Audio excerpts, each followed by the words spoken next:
오늘 민주당이 현안 보고를 요구한 걸로 알고 있습니다. 그런데 오늘 한 분도 안 계십니다.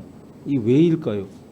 이유는 표면적으로는 양국관리법을 내세웠지만은 저는 오늘 이재명 대표에 대해서 대장동과 백현동 특혜 비리 의혹에 대해서 소환 통보를 검찰이 했다라는 이 보도가 나오니까 자, 성남FC 지난번에 출석한 것만 해도 지금 온 국민으로부터 비난을 받고 있는데 이 대장동과 백현동 비리로 인해서 또 소환돼서 이 부분에 대해서 장관께 물어볼까 봐 자신들도 지금 할 말이 없잖아요. 여기 대해서 뭐라고 이제 또 방어를 할 것입니까? 그래서 저는 민주당이 오늘 양국관리법을 빌미로 삼아서 파행을 시킨 것이다, 그렇게 생각을 합니다. 기왕에 대장동, 백현동 비리에 대해서 소환 통보가 나왔다 그러니까 법무부 장관께 자, 구체적으로 뭐 이 사건에 대해서 어떠한 혐의가 있다, 어느 정도까지 증거가 수집됐다라고 얘기할 수는 없겠지만은 제가 검사를 한 경험으로 볼 때 또는 이 사건의 중요성, 비중으로 볼 때 한 장관도 오랫동안 수사를 해왔으니까 자, 제1야당의 대표를 소환을 하는데 혐의 내용이 불분명하다거나 증거 관계가 아직 부족하다. 그런데 한번 소환해보자. 이렇게 검찰이 소환할 수 있겠습니까? 제가 구체적인 말씀을 드릴 수는 없습니다만 이 사건에 대해서 이미 구속 기소가 됐던 분이 여러 번 있었기 때문에 사건 자체에 대해서는 기본적인 어떤 범죄 혐의에 대해서는 지금 범죄 혐의가 있는 사람들을 기소하고 구속했던 사안이죠. 여기에 대해서 관련자가 더 있는지에 대해서 지금 수사하는 과정에서 이재명 대표에 대한 소환이 이루어진 것이다. 이런 정도로 말씀드리겠습니다. 네, 그 부분에 대해서 뭐 자세히 말씀드릴 수가 없을 테니까 일단 제가 이재명 대표가 지금 성남FC와 관련해서 지금 국민들이 굉장히 호도하고 있는 측면들이 많이 있습니다. 그런 부분들을 몇 가지 일반적인 법리에 따라서 우리 장관님께 한번 여쭤보도록 하겠습니다.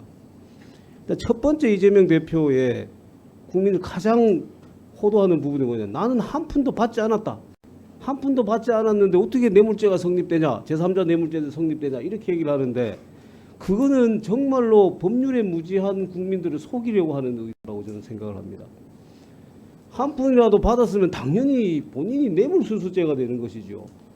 자신은 한 푼도 받지 않고 제3자에게 그게 자연인이든 법인이든 제3자에게 이익을 취하게 하면은 그걸 처벌하기 위해서 제3자 뇌물죄라는 이 조항이 있는 거 아닙니까?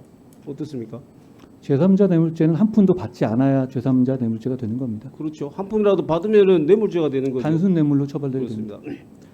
자, 이 부분에 대해서는 아까 장관님도 그 판례를 언급했는데 예전 공정거래위원장이 사찰에 시주하도록 했어요. 그리고 그 사찰은 그 시주받은 금액을 그대로 건축비에 다 썼다는 거예요. 그러니까 그 사찰 지주하고 무슨 그 공정거래위원장하고 무슨 뭐 친인척 관계가 있겠습니까? 아들이겠습니까?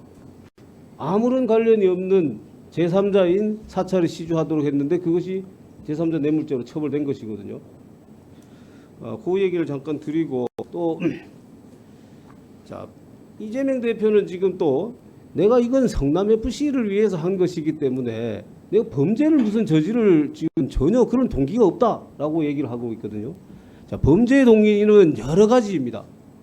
살인사건에서 범죄의 동기가 꼭 금전적인 이익만 살인죄의 범죄의 동기가 되는 게 아니잖아요.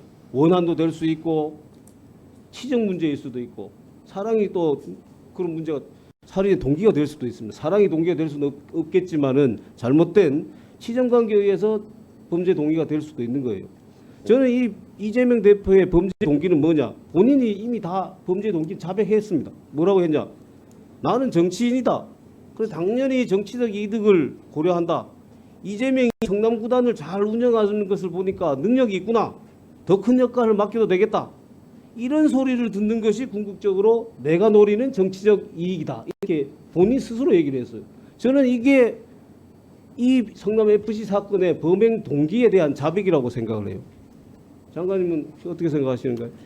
개발 사건의 동기는 팩트와 증거의 문제이니 제가 언급할 수는 없는 것이고요. 다만 이제 이 제3자 뇌물죄의 법리는 논쟁의 대상은 아니고요. 확립된 법입니다. 아주 오래전부터. 그러니까 이게 부정한 청탁과 결부되어 있으면 그 돈을 받은 것이 불이웃 돕기 단체라 하더라도 제3자 뇌물죄는 성립되는 겁니다. 네. 자, 기왕에 뭐 부정한 청탁 얘기가 나왔으니까 한 말씀 더 여쭤보도록 하겠습니다. 뭐 대답하기는 어렵겠지만, 자, 일단 이 행정행위로 인해서 이 인허가로 인해서 두산이 얼마나 큰 이익을 받았는지 한번 볼까요? 두산이 최초에 두산의료재단이 의료용품지를 매입한 가격이 72억 원이었어요. 그런데 이 용도 변경이 되고 난 이후에 57%를 팔았는데 1,011억을 받았습니다. 이 엄청난 이익을 받은 것이거든요. 여기에 받았는데 이 대가가 아까 성남FC에 50억 원을 후원한 거, 이게 대가로 연결되는 것이거든요. 자, 여기에 이재명 대표가 또 하나 얘기하는 것이 이게 적법한 직무집행이다. 인허가 그러면 인허가 해주는 모든 부서가 다 그럼 다 그러면은 범죄가 되는 것이냐 이렇게 얘기를 하는데 판례가 이 부분에 대해서는 정확하게 지적을 하고 있어요. 직무집행 그 자체가 적법하다고 하더라도 대가 관계가 연결돼서 그것이 부정한 청탁으로 볼 수 있다라면은 불법이다. 제3자 뇌물죄가 성립된다라는 판례가 있는데 장관님 알고 계시죠? 제3자 뇌물의 판례와 법리는 논쟁의 대상이 아닙니다. 네. 확고하고 그게 만들어진 것도 뭐 저 일부 사람들이 말씀하시기에 박 전 대통령 당시에 새로 만들어진 건 그렇지 않거든요. 2003년, 2002년 그때부터 이미 다 있었던 판례입니다. 자, 이게 대가성이 있느냐 여부를 따져보려면은 뭐 수사를 뭐 구체적으로 지금 검찰이 하고 있겠지만은 첫 번째는 이 기업이 그 전에 계속 이러한 후원을 했느냐, 이렇게 광고 의뢰를 했느냐 여부입니다. 그런데 두산이나 네이버나 어디도 아마 이런 광고를 안 했을 것입니다. 그 다음에 또 한 가지는 다른 기업 또는 구단들에 대해서 유니폼에다가 지금 그 기업의 로고를 새기고 나가는 이 행위에 얼마만큼 통상적으로 지급을 하느냐. 그 금액이 통상의 금액보다 지금 현재 문제되고 있는 네이버나 두산건설이 훨씬 더 많다면 그걸 대가성이 충분될 수 있는 것으로 보이는데 어떻게 생각하세요? 검찰이 그런 점들 다 고려해서 잘 수사할 거라고 생각합니다.